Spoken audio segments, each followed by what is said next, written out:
স্বাস্থ্যগুণ অন্য পরোটাকে হার মানিয়ে দেবে ব্রকলিরই পরোটা। তাই পরোটা বানাতে বানাতে জেনে নিন এর উপকারিতা।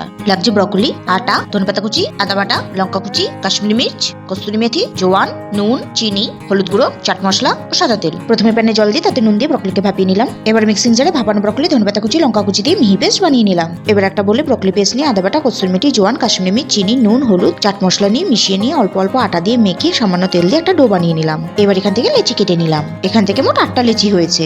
এবার একটা লেচি নিয়ে অল্প আটা মাখিয়ে বেলে নিলাম। পরোটার থিকনেসটা ঠিক এরকম হবে। এইভাবে বাকিগুলো বেলে নিলাম।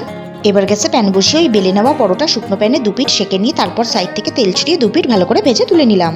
এইভাবে বাকি পরোটাগুলোও ভেজে নিলাম। রবিবার সকালে ব্রেকফাস্টকে স্পেশাল করে তুলতে এই ব্রকলি পরোটা একবার বানিয়ে ফেলুন বন্ধুরা। বাড়ির সবাই বাহবা দিতে বাধ্য, কারণ স্বাদের পাশাপাশি পুষ্টিগুণও ভরপুর এই ব্রকলি পরোটা। এরকম গরম গরম পরোটার সাথে আলুর দম থাকলে বেশ জমে যাবে। তবে স্বাস্থ্য সচেতন বন্ধুরা এটা রায়তার সাথেও খেতে পারেন। রেসিপিটি ভালো লাগলে একটি লাইক ও শেয়ার করে দেবেন।